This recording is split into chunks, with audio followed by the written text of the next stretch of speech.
দিন হয়ে গিয়েছে, 15 দিনের মাথায় আল্লাহর নবীর কাছে এখনো পর্যন্ত ওহী নাযিল হয় না। আল্লাহর নবী সিজদায় পড়ে কান্না শুরু করে দিয়েছে। আল্লাহর নবীর চেহারা মুবারক লাল হয়ে গিয়েছে, এমন কান্না শুরু করে দিয়েছে। 24টা ঘন্টা সময় নেওয়ার পর আল্লাহর নবীর কাছে ওহী আসে না। আল্লাহর নবী মায়ার নবী টেনশনের মধ্যে পড়ে গেলেন। হায় হায়, 24টা ঘন্টা সময় নিলাম, এখনো পর্যন্ত ওহী আসে না। জিবরাইলকে আল্লাহ রাব্বুল আলামিন ডাক দিয়ে বলে, ও জিবরাইল, যাও যাও জমিনের মধ্যে চলে যাও রে জিবরাইল। আমার বন্ধু একদিন নয় 2 দিন নয় রে জিবরাইল, একদিন নয় 2 দিন নয়, 15 দিন পর্যন্ত আমার নবী সিজদার মধ্যে পড়ে রয়েছে, বড় কষ্ট করতেছে। আমার বন্ধুর কাছে চলে যাও। হযরত জিবরাইল আল্লাহর নবীর কাছে যায় বলে, ও নবীজি মাথা উঠান, আপনাকে আর কাঁদতে হবে না, আপনাকে আর পেরেশানি করতে হবে না গো নবীজি। আল্লাহর নবী জিবরাইলকে ডাক দিয়ে বলে, ও জিবরাইল, একদিন নয় 2 দিন নয় রে জিবরাইল, 14 দিন হয়ে গেল, 15 দিনের মাথায় এখন তুমি কেন আসলা রে জিবরাইল? আমার কাছে কি আসতে মনে চাই না? আল্লাহর নবীর জবাবে ডাক দিয়ে বলে, ও নবীজি, আপনি কি বলেন গো নবীজি? আপনার সুন্দর চেহারা আমি জিবরাইল বারবার দেখতে মন চাই। ও নবীজি, আপনি তো জানেন আল্লাহর ইশারা ছাড়া আমি জিবরাইলের একটা কদম বাড়াই না গো নবীজি। আল্লাহর ইশারা হয় নাই, এই জন্য আমি আসতে পারি নাই। জিবরাইল 15 দিন পরে এখন কেন আমার কাছে তুমি আসছো? আর তুমি কি নিয়ে আসছো রে জিবরাইল? আল্লাহর নবী যখন এই কথা বললেন, জিবরাইল ডাক দিয়ে বলে, ও নবীজি, আল্লাহর পক্ষ থেকে আপনার জন্য সূরাতুদ দুহা নিয়ে আসছি। সূরাতুদ দুহা নিয়ে আসছি। তো জিবরাইলকে আল্লাহর নবী প্রশ্ন করলেন, আমার কাছে 15 দিন তুমি কেন আসো নাই? জিবরাইল ডাক দিয়ে বলে, ও নবীজি,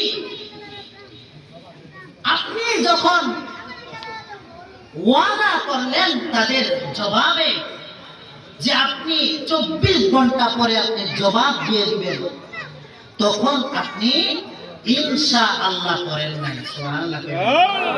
কি করেন নাই? ইনশাআল্লাহ।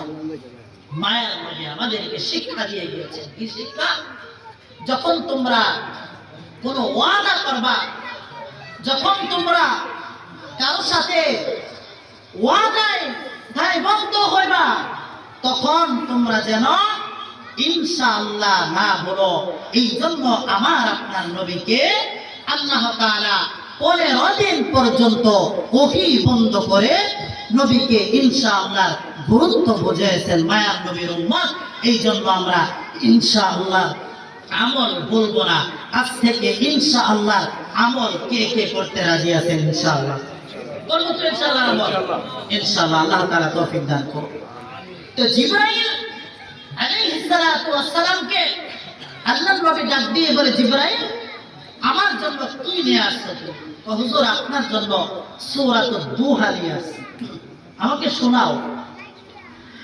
প্রিয় ভাইরা আমার, আল্লাহর নবী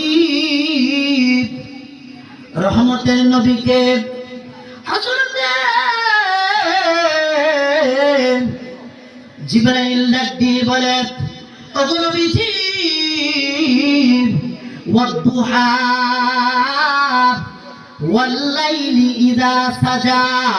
ও নবীজি, আল্লাহর পক্ষ থেকে আপনি শুনুন, ওয়াদ-দুহা, দুহা কাকে বলে এই সম্পর্কে একটু আলোচনা না করলে বুঝবেন না।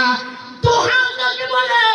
দুহাটা হচ্ছে প্রিয় ভাইরা আমার, সকাল বেলা, ভোর বেলা, ফজরের নামাজের পর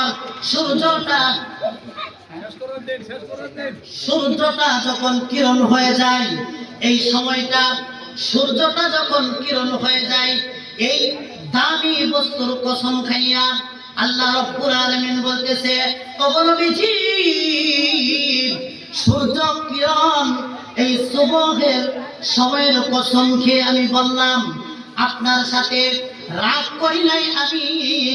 আপনার জন্য 14 দিন পর্যন্ত যে ওহী বন্ধ ছিল, এটা আপনার সাথে রাগ করি নাই। আপনি সেজদায় পড়ে যে কান্না করেছেন গো নবীজি, আপনি মনে করেছিলেন যে আপনার সাথে আমি রাগ করেছি, আসলেও আপনার সঙ্গে আমি রাগ করি নাই। আল্লাহর নবী কে হযরতে জিবরাইল আলাইহিস সালাতু ওয়াস সালাম আয়াত যখন শোনাইলেন, ওয়াদ-দুহা, মুফাসসিরিনে কেরাম তাফসীর করেন, ওয়াদ-দুহা, দুহা মানে কি? দুহাটা হলো সুবহে সাদিক।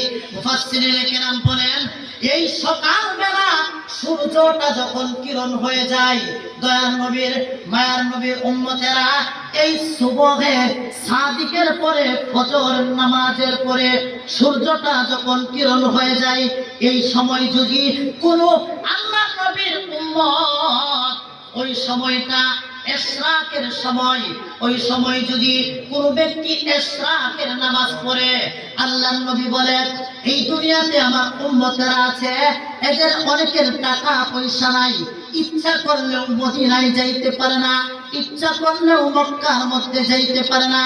তবে সূর্যটা কিরণ হওয়ার পরে যদি 2 রাকাত করে 4 রাকাত ইশরাকের নামাজ পড়তে পারে, ওই ব্যক্তির আমলনামায় একটা কবুল হজ, একটা উমরা করার সওয়াব আল্লাহ তাআলা দান করে। আসলে আলোচনা করলে অনেক আলোচনা করা যায়। এই সূরা দুহার তাফসীর যদি সময়